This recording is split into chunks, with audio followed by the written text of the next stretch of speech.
جو criminal judicial reforms ہیں یا جو بڑے ریفارمز جو دیکھنا چاہتے ہیں اس کے لیے ہمیں آئین میں ترامیم کی ضرورت ہے، اور اسی لیے ہم چاہتے ہیں کہ اپوزیشن جو ہے وہ الیکٹورل ریفارمز کے اوپر ہمارے ساتھ بیٹھے، جوڈیشل ریفارمز کے اوپر ہمارے ساتھ بیٹھے، اور ہر وقت اپنے کیسوں کے اوپر ہی نہ جو ہے وہ فوکس کرے. جی سنا.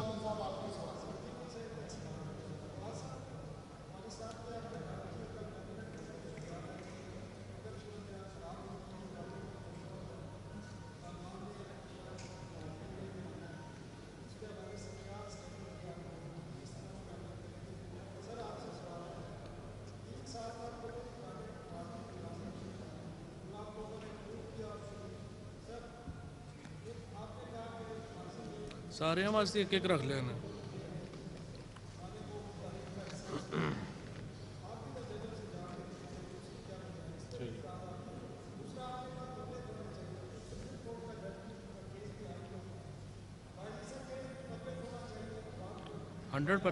جی جی بالکل پبلک ہونا چاہیے. میں شروع کر دیتا ہوں جواب کا.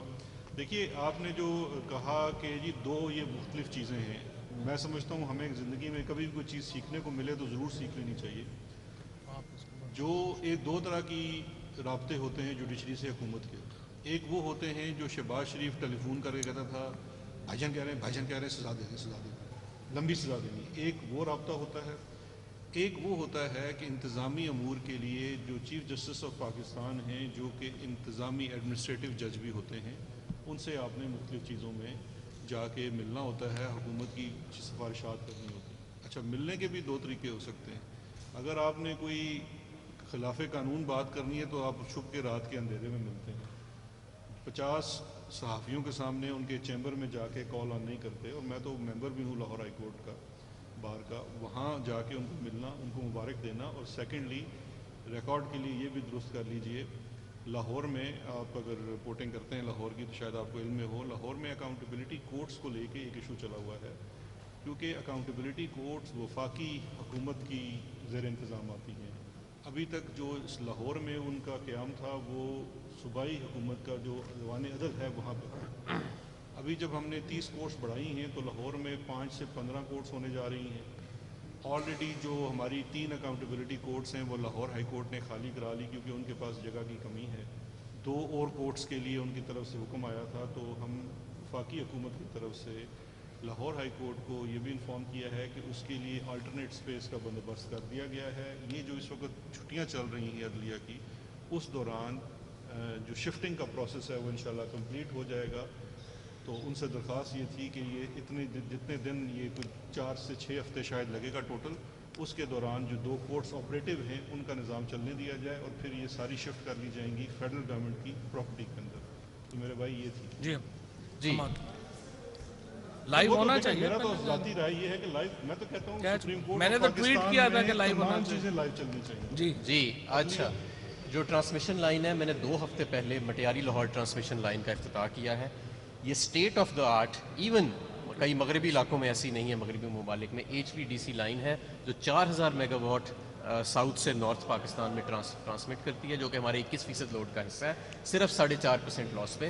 جب ہماری حکومت آئی تھی تو صرف ایک کاغذ کا ٹکڑا موجود تھا اس پروجیکٹ کے بارے میں، زمین پر کوئی چیز موجود نہیں تھی، اور کئی لوگوں کا خیال تھا کہ اتنا ہائی فائی پروجیکٹ جو ہے وہ پاکستان میں کیا نہیں جا سکتا. نہ صرف یہ پروجیکٹ کیا گیا بلکہ یہ پروجیکٹ اس وقت سکسیسفلی 4000 میگا واٹ کے قریب بجلی جو ہے وہ ٹرانسمٹ کر رہا ہے. نمبر 2، 77 ارب روپے کے اب تک ہم ٹرانسمیشن کے پروجیکٹس کر چکے ہیں، جس میں درجنوں گریڈز کو اپ گریڈ کیا گیا. کئی 100 بڑے گریڈز کے ٹرانسفارمرز جو میگا ٹرانسفارمرز جنہیں ہم کہتے ہیں 100 میگا واٹ کے، ان کو چینج کیا گیا. یہاں تک کہ ہزاروں کے قریب LT ٹرانسفارمرز گلی بستیوں کے اندر جو ہیں وہ سیکوینس وائز، نیڈ وائز جو ہے وہ چینج کیے جا رہے ہیں. یہی وجہ ہے کہ 20000 میگا واٹ سے ہم 2.5 سال میں 24,500 میگا واٹ ترسیل کی کیپیسٹی میں آئے ہیں. اور انشاءاللہ تعالی اگلے سال گرمیوں میں یہ جو ریمیننگ باٹل نیکس رہ گئے ہیں ترسیل کے نظام میں، جو ہمیں تھوڑا 24.5 سے آگے جانے میں دقت کرتے ہیں یا ٹرپنگ کرتے ہیں، ان میں سے 80 سے 90% پہ ہم انشاءاللہ اگلی گرمیوں تک بھی قابو پا لیں گے. اور اس کی لسٹ جو ہے وہ شیئر کر دیں گے. جو ہمارا یہ جو مہاجرین کا مسئلہ ہے جس کی طرف آپ نے اشارہ دیا ہے، یا جو آپ نے کہا ہے کہ وہ اس کو ہم کیسے کر رہے ہیں، انٹیریئر منسٹر صاحب کے اندر ایک کمیٹی بنائی گئی ہے جو ایک ہی بہت ہی مربوط طریقے سے ہم نے دیکھے 2700 کلومیٹر کی اس وقت سرحد ہے پاکستان کی اور افغانستان کی. اس کی جو 90% علاقہ ہے وہ پہلی بار تاریخ میں اس پہ باڑ لگا دی گئی ہے اور اب اس میں موومنٹ جو ہے وہ ہمارے کنٹرول میں ہے. ہم اس کے اوپر کسٹمز کنٹرول اور بارڈر کنٹرولز لا رہے ہیں. اور یہ بہت سارے لوگوں کو غلط فہمی تھی پہلے کہ کوئی اس طرح سے جی آپ افغانستان پاکستان میں جو ہے وہ آپ کنٹرول کیوں نہیں کرتے. وہ اس لیے نہیں کنٹرول کرتے کہ ہسٹوریکلی افغانستان پاکستان کا بارڈر جو تھا وہ تھا ہی بڑا لوز. وہاں پہ اس طرح کی کوئی موومنٹ کنٹرولز تھی ہی نہیں. پہلی بار ہم نے اس کو موومنٹ کنٹرول میں لے کے آئے ہیں. وہاں پہ ہم نے باڑ لگائی ہے, گیٹ بنائے ہیں, کسٹمز اور بارڈر کنٹرول لے کے آ رہے ہیں. اور اب جو انشاءاللہ اگلا مرحلہ ہے اس میں ہم جو مہاجرین کے کیمپس ہیں وہ قطعی طور کے اوپر بھی جو ماضی میں ہم نے پروسیس رکھا کہ وہ آ گئے اور سارے ہمارے ایسے نہیں ہونے دیں گے. اس کو ہم ایک مربوط طریقے سے منظم طریقے سے وہ کیمپنگ جو ہے وہ کریں گے. پہلے تو اللہ سے اچھی امید رکھنی چاہیے کہ وہ امن ہی رہے افغانستان میں اور وہاں کے لوگوں کی تکلیفوں میں اللہ تعالیٰ کمی کرے. ہم ان کے لیے دعا گو ہیں, امن کے لیے ہم دعا گو ہیں. بہت شکریہ.